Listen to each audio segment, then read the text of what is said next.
कर्नाटक के कॉलेजों में हिजाब पर पाबंदी को लेकर दीगर रियासतों में भी मजम्मत की जा रही है।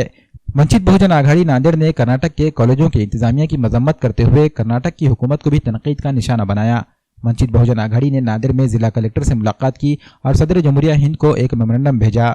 मेमोरेंडम में कर्नाटक हुकूमत और कॉलेज इंतजामिया की मजम्मत करते हुए कहा गया कि कर्नाटक के कॉलेजों में मुस्लिम लड़कियों को हिजाब पहनने से रोककर दस्तूर की खुलेआम खिलाफ वर्जी की जा रही है। कर्नाटक की बीजेपी हुकूमत का रवैया भी इस मामले में काबिले मजम्मत है। वंचित बहुजन आघाड़ी ने मेमोरेंडम में मांग की कि दस्तूर के खिलाफ मौक़िफ़ पर कर्नाटक हुकूमत से बाजपुर्स की जाए।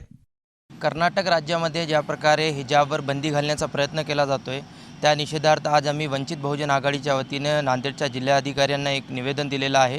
ते निवेदन आम्ही देशाच्या राष्ट्रपतींच्या नावावर दिलेला आहे आणि कर्नाटक राज्यामध्ये ज्या प्रकारे हिजाबवर बंदी घालण्याचा प्रयत्न केला जातो आहे आम्ही त्या विरोधात राज्यभरामध्ये वंचित बहुजन आघाडीच्या वतीनं एक आंदोलन करणार आहोत।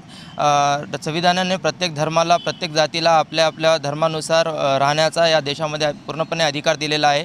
अशा प्रकारे जर धर्मांवर किंवा जातींवर अशा प्रकारे बंदी घालण्यात येत असेल, आपल्या पोशाखांवर बंदी घालण्यात येत असेल तर हे बिलकुलच वंचित बहुजन आघाडी सहन करणार नाही। आज वंचित बहुजन आघाड़ी नांदेड़ की ओर से कलेक्टर साहब को एक निवेदन दिया है हमने। उस निवेदन में हमने ऐसा कहा है कि कर्नाटक सरकार जो है, जो कॉलेजेस के अंदर बुर्का और हिजाब की बंदी लगा रही है, कि ऐसी सरकार को जल्द से जल्द बर्खास्त करना चाहिए। ऐसा एक निवेदन हम कलेक्टर साहब को दिया है। कलेक्टर साहब के ज़रिए राष्ट्रपति को यह निवेदन जाएगा और राष्ट्रपति से हमने कहा है कि कर्नाटक सरकार जल्द से जल्द बर्खास्त की जाए।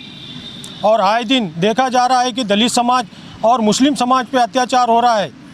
तो आज जो संविधान आर्टिकल 25 से लेकर 28 तक जो संविधान ने हमको अधिकार दिया है, क्या खाना है, क्या पीना है, क्या पहनना है, क्या ओढ़ना है, ये सभी को अपना अपना अधिकार दिया गया है। मगर ये मनुवादी सरकारें आज संविधान को तोड़ने की भाषा करती है। तो दलित समाज और मुस्लिम समाज से मेरी गुजारिश है कि सारे एक होकर हमको संविधान को बचाना है और एक नई सरकार बनाना है।